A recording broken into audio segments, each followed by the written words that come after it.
Bonjour à tous et bienvenue dans Analyse Hebdo. Comme chaque semaine, vous le savez désormais, nous reviendrons sur les faits d'actualité majeurs qui concernent la Guadeloupe et le reste du monde. Avec nous pour en parler, Georges Calixte. Bonjour Georges. Bonsoir et surtout bonsoir aux téléspectateurs d'Éclair TV. Alors vous êtes politologue et docteur en sciences politiques. Dans un instant, nous allons traiter le premier sujet d'actualité de la semaine.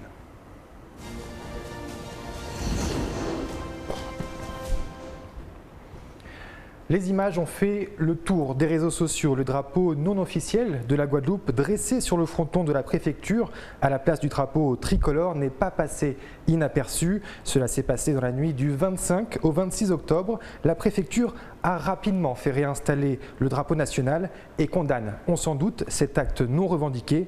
Les symboles de la République sont-ils remis en cause en Guadeloupe ? Ce n'est pas spécifique à la Guadeloupe, puisque je voudrais rappeler que les symboles de la République ont été largement mis à mal lors de la crise des Gilets jaunes. Donc pour répondre à votre question et puis appréhender ce qui a pu déterminer un certain nombre d'individus ou groupes à opérer cette substitution d'emblèmes au niveau national, il y a une approche juridique et également une approche, à mon avis, beaucoup plus historique. Alors, rappelez quand même que sur le plan juridique, l'article 2 de la Constitution rappelle que l'emblème national, c'est le drapeau bleu, blanc, rouge et que l'hymne national, c'est la Marseillaise. Mais comme tout emblème, il y a derrière une histoire, puisque le bleu et le rouge, c'était les couleurs de la ville de Paris, et le blanc, les couleurs de la monarchie. Et deuxième élément, quand même, d'un point de vue juridique, c'est qu'en 2003, la loi sur la sécurité intérieure a créé le délit d'outrage aux emblèmes de la République, donc au drapeau et bien sûr à l'hymne. Maintenant, il faut comprendre, avant de porter un jugement trop précipité, l'émergence des mouvements sociaux et de leur nouvelle stratégie de revendication. Et il y a un travail que je conseille aux téléspectateurs d'Éclair TV, c'est celui de Mathilde Lasserre, qui s'intitule « Lieux et symboles de la République » et qui explique très clairement que les nouveaux mouvements sociaux sont dans des logiques d'identification suivant deux dimensions.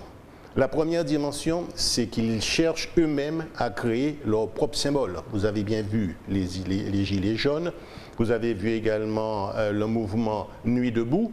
Les travailleurs, lorsqu'ils manifestent, ont le drapeau rouge, ils chantent l'international.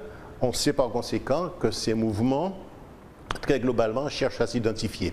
Mais ce qui est nouveau, c'est qu'il y a de plus en plus de stratégies séditieuses vis-à-vis des emblèmes de l'État. Et rappelez-vous que lors du mouvement des Gilets jaunes, l'Arc de Triomphe avait été badigeonné, certaines statues, y compris de résistants, je pense en particulier à M. Join, que je ne connais pas particulièrement en tant qu'ancien résistant sur le plan historique, ces statues avaient été attaquées. Alors que se passe-t-il pour la Guadeloupe ? Il y a l'émergence d'une mémoire qui est spécifique à la Guadeloupe. Il y a l'émergence d'une volonté identitaire, ça s'est traduit par le score réalisé par la liste Nous, et par conséquent, il y a la nécessité de pouvoir s'identifier. Il y a un drapeau guadeloupéen que nous connaissons, qui n'a pas une dimension officielle, mais qui semble être un marqueur identitaire de la société guadeloupéenne. Et c'est la raison pour laquelle, si ce drapeau a été placé au niveau de la préfecture, c'est tout simplement parce que dans nos mémoires collectives, la mémoire de l'histoire française et la mémoire de l'histoire guadeloupéenne, la préfecture reste quand même le symbole d'un passé colonial. De l'autorité. Et de l'autorité, mais surtout de l'autorité coloniale. Et cette autorité coloniale, en tout cas passée, maintenant se traduit par une remise en cause, en fait, souvent, soit de la parole de l'État, soit des stratégies. Et je vous dis, ce n'est pas spécifique à la Guadeloupe, on le voit de plus en plus au niveau de l'Hexagone. Et ces stratégies de remise en cause amènent à mettre en avant un certain nombre de marqueurs identitaires, dont effectivement le drapeau. Donc, il y a certainement, et ça c'est la préfecture qui sait quelle stratégie elle doit mener par rapport à cette situation, y compris sur le plan judiciaire, mais c'est l'expression d'une manière dont la Guadeloupe, en tout cas certaines personnes, veulent se différencier dans un climat, il est vrai, de grande tension sociale. Il n'empêche que ce drapeau n'est pas seulement un problème politique, c'est à la fois un problème sportif, c'est un problème culturel. Quand nos équipes vont dans la Caraïbe, comment se distinguent-elles? Même si, quand elles gagnent, la Marseillaise est acceptée puisque nous n'avons pas un hymne national, il n'empêche qu'il faut bien, au même titre que la Corse, au même titre que les Bretons, que les Guadeloupéens s'identifient. Maintenant, restons réalistes. Le drapeau bleu-blanc-rouge ne semble pas provoquer d'aversion particulière au niveau de la population, puisque quand on fait l'analyse des différents référendums et quand on interroge, ou des différents sondages, quand on interroge la population par sondage, on constate que le drapeau bleu-blanc-rouge, en tout cas, n'est pas un obstacle à un sentiment d'appartenance à la France, qui reste encore très majoritaire au niveau de la Guadeloupe. Maintenant, il faut voir comment ce sentiment d'appartenance évolue, parce que ce n'est pas parce qu'on appartient à une nation qu'on ne mène pas des stratégies revendicatives au moment où la crise sanitaire met le pays dans une situation difficile. Moi, je constate simplement que la Guadeloupe reste encore très majoritairement rattachée à la France et par conséquent accepte aussi bien l'hymne national que le drapeau bleu-blanc-rouge sans pour autant rejeter un certain nombre de données, y compris socioculturelles ou socio-économiques, qui font partie de notre patrimoine et de notre passé. Bien, je vous propose de passer au deuxième sujet de la semaine, Georges, à suivre dans un instant.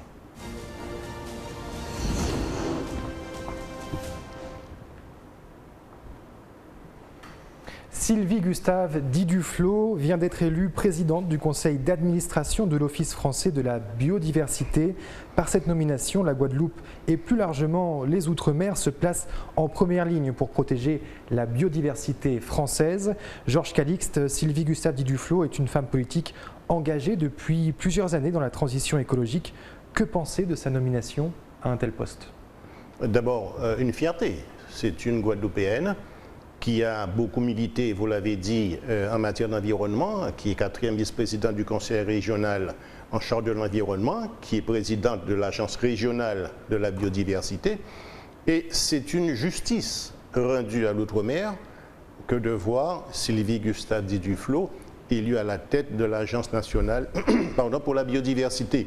D'autant plus que c'est une universitaire qui a beaucoup travaillé sur les problématiques d'environnement et qui par conséquent est très à l'aise dans ce domaine, en tout cas autour des thématiques qui nous préoccupent. Alors je voudrais quand même rappeler l'importance de la biodiversité ultramarine par rapport à la biodiversité à la fois mondiale et nationale.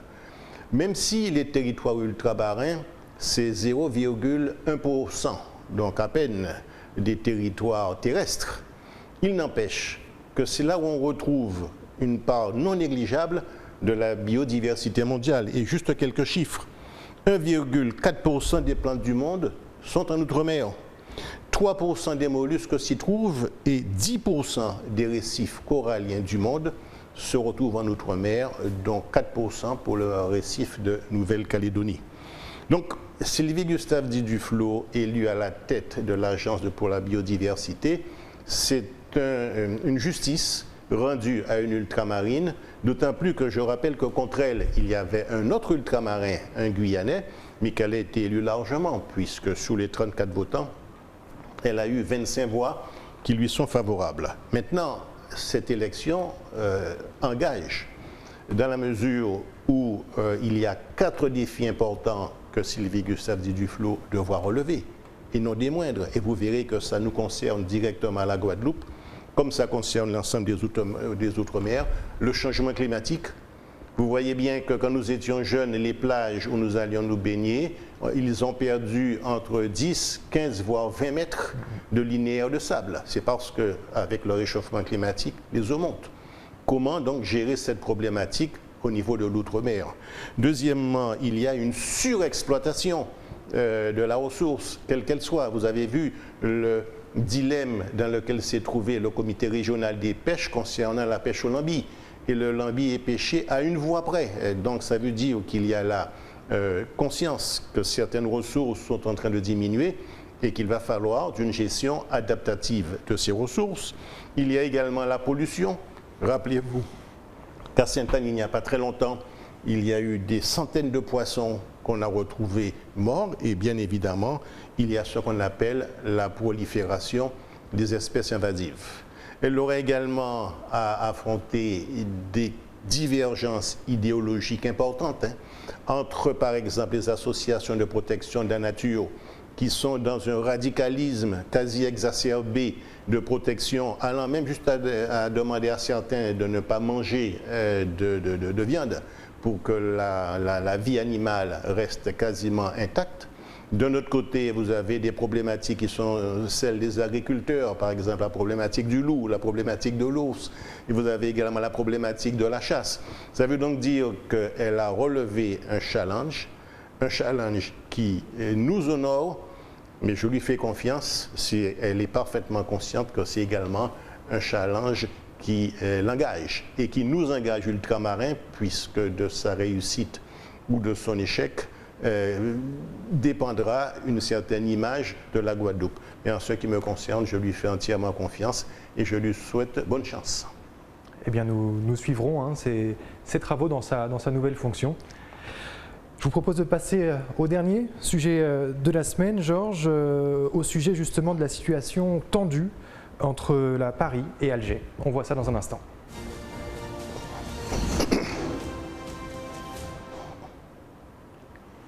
Dans la rubrique diplomatie, des tensions apparaissent ces jours-ci entre l'Algérie et la France. L'ambassadeur d'Algérie en France avait incité la semaine dernière la communauté algérienne à constituer un levier de commande pour intervenir dans la politique française.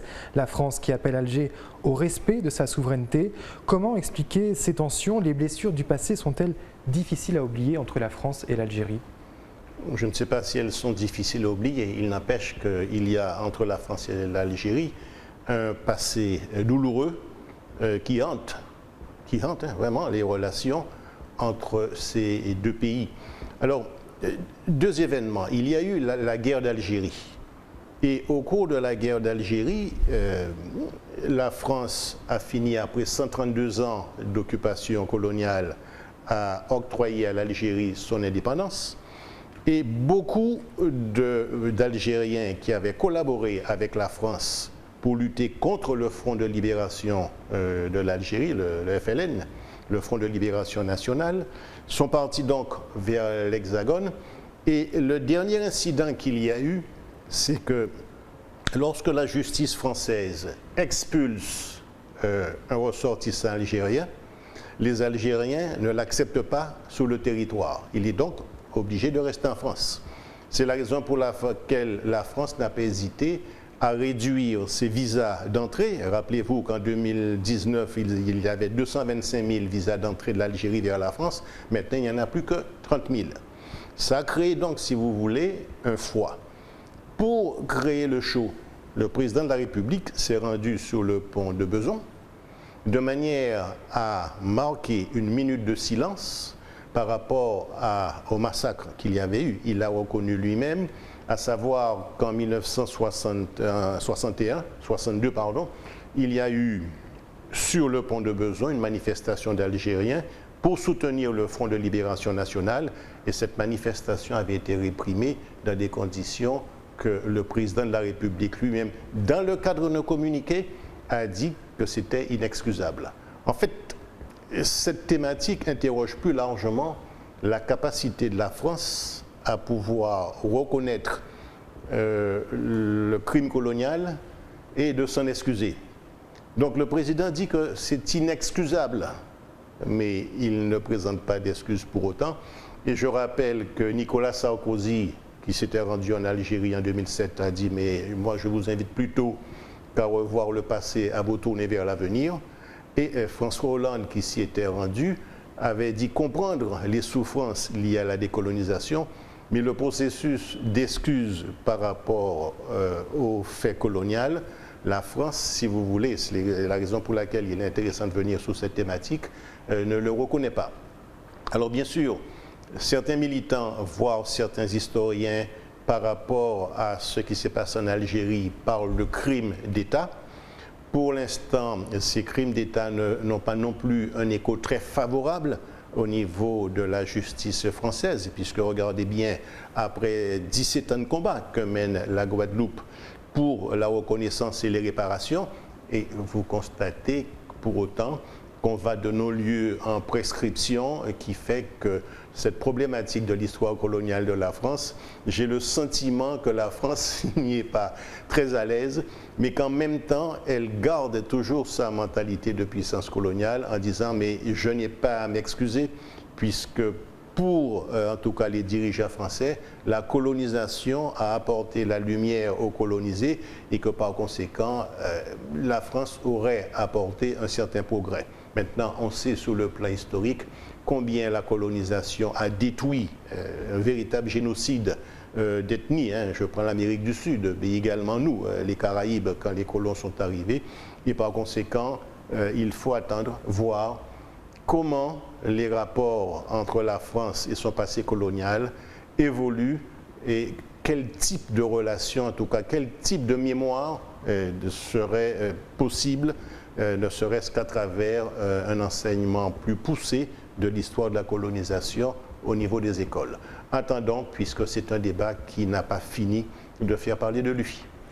Pourquoi la France prend du retard pour reconnaître certaines fautes qui ont pu être commises dans le passé colonial? Pourquoi autant de difficultés pour reconnaître ce passé? Parce que la France se considère toujours comme étant le pays des Lumières.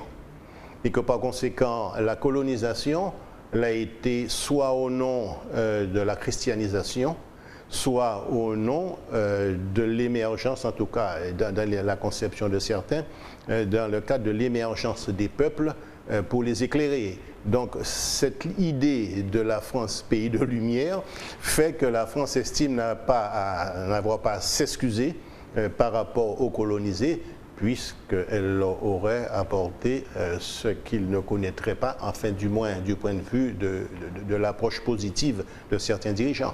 Maintenant, je vous répète qu'il y a eu des génocides. Le dernier, c'est le drame algérien. Et même à la Guadeloupe, nous avons connu des moments difficiles par rapport justement à cette stratégie coloniale. Merci Georges pour ce fin décryptage de l'actualité. Merci aux téléspectateurs de nous avoir suivis. Nous vous donnons rendez-vous la semaine prochaine pour un prochain numéro d'Analyse Hebdo. Nous vous souhaitons une très bonne semaine sur Éclair FM TV.